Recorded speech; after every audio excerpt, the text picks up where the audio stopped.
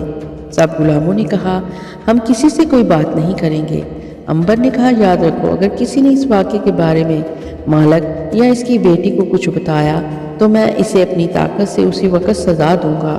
غلام ڈر گئے، انہوں نے ہاتھ باندھ کر کہا، اب تم ہی ہمارے مالک ہو، ہم کسی سے کوئی بات نہیں کریں گے۔ عنبر غلاموں کی طرف سے مطمئن ہو گیا۔ اب اس کی سب سے بڑی پریشانی تھی کہ کسی طرح اپنے پرانے دوست ناگ فنی اور نیلی آنکھوں والی لڑکی کا سراغ لگایا جائے۔ پہلے وہ روزانہ صبح سے شام تک کام کرتا تھا، لیکن اب سارے غلام اس سے ڈرنے لگے تھے، چنانچہ وہ اپنا کام بھی ان سے لیتا۔ خود بڑے مزے سے انجیر کے درخت تلے لکڑی کے تخت پوش پر لیٹا غور کرتا رہتا کہ شام کو اپنے حصے کا کیا ہوا کام لے جا کر مالک کو دکھا دیتا۔ مالک اس پر بڑا خوش تھا۔ عنبر کی نیکی اور اچھی گفتگو سے ماریا بھی بڑی متاثر ہوئی تھی۔ انہوں نے عنبر کو باغ سے ہٹا کر اپنی حویلی میں بلا لیا۔ اب اس کا کام حویلی میں کام کی نگرانی کرنا تھا۔ اس کو اب اتنی فرصت بھی مل جاتی کہ وہ شہر میں چل پھر کر سیر کر لیتا۔ وہ ہر روز شہر کی کارواں سرائی میں جاتا اور جا کر لوگوں کو غور سے دیکھتا کہ کہیں اس کا دوست تو شہر میں نہیں آ گیا۔ اسی طرح وہ انگنین کے بارے میں بھی عورتوں سے پوچھ گچھ کرتا رہتا، مگر اسے کامیابی نصیب نہ ہوئی۔ کرنا خدا کا کیا ہوا کہ ایک روز وہ صدوم شہر کی بڑی منڈی میں ماریا کے لیے گرم مسالے خریدنے آیا ہوا تھا کہ اس کی نظر ایک پالکی پر پڑی جس پر ریشمی پردے گرے ہوئے تھے اور جسے 4 عورتوں نے اٹھا رکھا تھا۔ عنبر نے غور سے دیکھا تو خوشی سے پاگل ہو گیا۔ ان 4 عورتوں میں سے ایک عورت نیلی آنکھوں والی انگنین تھی۔ وہ لپک کر انگنین کے پاس آیا اور بولا، انگنین تم کہاں تھی؟ انگنین نے بھی عنبر کو پہچان لیا۔ وہ بھی اس سے باتیں کرنے لگی۔ اتنے میں غلاموں نے دیکھ لیا، انہوں نے ہنٹر مار کر عنبر کو وہاں سے بھگا دیا۔ عنبر پرے ہٹ کر کھڑا ہو گیا۔ پالکی ایک طرف رکھ دی گئی، اس میں وہی سنگ دل عورت دلالہ سوار تھی۔ ریشمی کپڑے خریدنے کے بعد دلالہ پالکی میں سوار واپس چل پڑی۔ عنبر نے اس کا تعاقب شروع کر دیا۔ پالکی ٹھیکیدار کی حویلی میں داخل ہو گئی۔ عنبر بھی اس کے پیچھے پیچھے داخل ہو گیا۔ اب اس نے اپنی طاقت آزمانے کا فیصلہ کر لیا تھا، اپنے لیے نہیں بلکہ ایک معصوم اور بے گناہ لڑکی کے لیے۔ وہ اپنی طاقت ضرور آزمانا چاہتا تھا۔ حویلی میں داخل ہوتے ہی غلاموں نے اسے گرفتار کر لیا اور مارتے مارتے دلالہ کے پاس لے گئے۔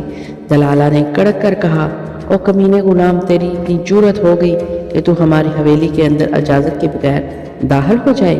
بتا ادھر تو کیا کرنے آیا تھا؟ عنبر نے اسے بتایا کہ وہ اپنی بہن انگنین کو لینے آیا ہے اور اسے رہا کرا کر اپنے ساتھ لے جانا چاہتا ہے۔ یہ سن کر تو دلالہ کا پارا ایک دم چڑھ گیا۔ اس نے غلاموں کو حکم دیا کہ اس بد زبان اور گستاخ غلام کی گردن اتار دی جائے۔ عنبر نے مسکرا کر کہا، کمینی عورت، تو میری گردن کیا اتارے گی؟ اپنے انجام کو تیار ہو جاؤ۔ یہ جملہ ایک بم کی طرح پھٹا اور انگنین نے بھی سر پکڑ لیا۔ وہ سمجھ گئی کہ اب ان دونوں کی خیر نہیں ہے۔ دلالہ نے جب گالی سنی تو اس کا رنگ پہلے سرخ اور پھر سیاہ ہو گیا۔ وہ غصے میں کانپنے لگی۔ اس نے تلوار غلام کے ہاتھ سے چھین کر عنبر پر حملہ کر دیا۔ تلوار کا وار عنبر کے بازو پر پڑا اور تلوار جیسے پتھر سے ٹکرا کر 2 ٹکڑے ہو کر نیچے گر پڑی۔ دلالہ کبھی تلوار کے ٹکڑوں اور کبھی عنبر کے بازو کو دیکھتی۔ اس نے دوسری تلوار لے کر دوسری بار عنبر کی گردن پر زور سے وار کیا۔ اس دفعہ بھی وہی ہوا، جیسے تلوار پتھر سے ٹکرائی۔ چھن کی آواز پیدا ہوئی اور تلوار کے 2 ٹکڑے ہو گئے۔ اب تو دلالہ پریشان ہوگی۔ عنبر نے ہنس کر کہا، مکار ظالم عورت، اب میرا وار سہنے کے لیے تیار ہو جاؤ۔ غلاموں نے عنبر کو چاروں طرف سے پکڑ کر رسیوں میں جکڑ دیا۔ اب طاقت آزمانے کا وقت آ گیا تھا۔ عنبر نے کپڑوں کے اندر ہی اندر اپنی انگوٹھی کو ہاتھ لگایا اور دوسری رسیوں کو چھوا اور وہ اپنے آپ کھل کر فرش پر گر پڑی۔ عنبر نے تلوار اٹھا کر دلالہ کی گردن پر رکھ دی اور کہا، بول، ان غلاموں کو آزاد کرتی ہے یا تلوار سے اپنی گردن کٹوانا چاہتی ہے؟ دلالہ نے کانپتے ہوئے کہا، یہ میرے آقا کے غلام ہیں، میں خود غلام کنیز ہوں، مگر تو ان پر ظلم کرتی رہی ہے، مجھے معاف کر دو۔ اس دوران میں 2 غلاموں نے تلواریں کھینچ لی اور عنبر پر ٹوٹ پڑے۔ بیوقوفوں کو یہ خیال بھی نہ رہا کہ عنبر ان کو آزاد کروانے کے لیے وہاں آیا ہے، لیکن اپنے ظالم مالک کے ساتھ ان کو ایسی محبت تھی کہ عنبر پر ہی حملہ کر دیا، مگر عنبر اس وقت اپنی پوری طاقت میں تھا۔ غلاموں نے تلواروں سے وار کیے تو عنبر نے انہیں اپنی تلوار پر روک لیا اور دوسرا وار کیا تو دونوں غلام زمین پر تڑپ رہے تھے۔ باقی غلام ہاتھ باندھ کر عنبر کے سامنے کھڑے تھے۔ ہمیں معاف کر دو مقدس انسان، ہمیں معاف کر دو۔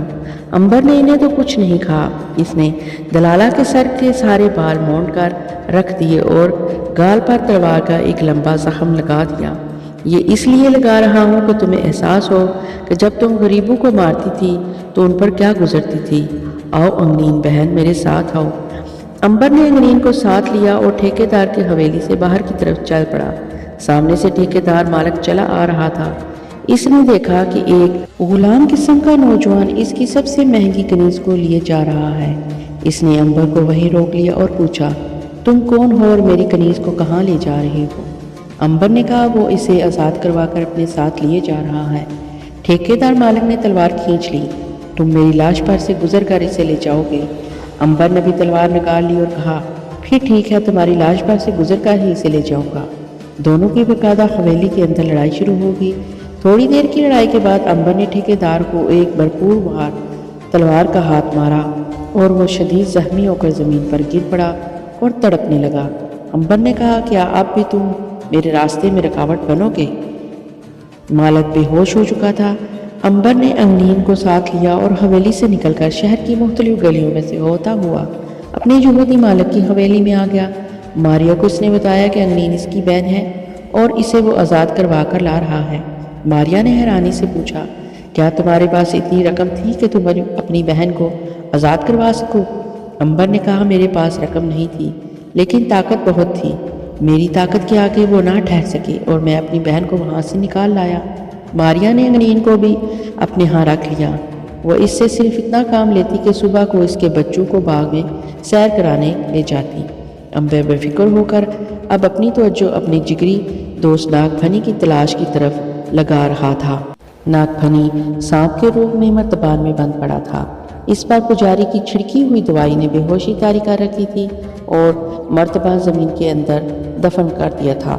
مندر کا پجاری ناگ پھنی کی طرف سے مطمئن ہو کر مندر میں اپنا حکم چلا رہا تھا۔ وہ اپنی طرف سے ناگ پھنی کو اپنی کوٹری میں ہمیشہ ہمیشہ کے لیے دفن کر بیٹھا تھا، اور اگر اتفاق سے ایک رات مندر کے اندر ڈاکو داخل نہ ہوتے تو ناگ پھنی واقعی ہمیشہ ہمیشہ کے لیے زمین کے اندر دفن ہو ہی چکا تھا۔ وہی ڈاکو جنہوں نے عنبر اور انگنین کو اغوا کرنے کے بعد صدوم کی منڈی میں لے جا کر فروخت کر دیا تھا، مندر میں ڈاکہ ڈالنے کے لیے ایک رات داخل ہوئے۔ انہیں خبر ملی کہ ناگن دیوی کے مندر کے اندر لاکھوں اشرفیوں کا سونا، چاندی اور ہیرے جواہرات ہیں جو اس کے بڑے پجاری نے خفیہ جگہ پر چھپا رکھے ہیں۔ چنانچہ انہوں نے مندر پر ڈاکہ ڈالنے کا پروگرام بنایا، اور ایک رات جب کہ سارے پجاری مندر میں ناگ دیوی کی پوجا میں لگے ہوئے تھے، ڈاکو مندر کی پچھلی دیوار پھانگ کر اندر داخل ہو گئے۔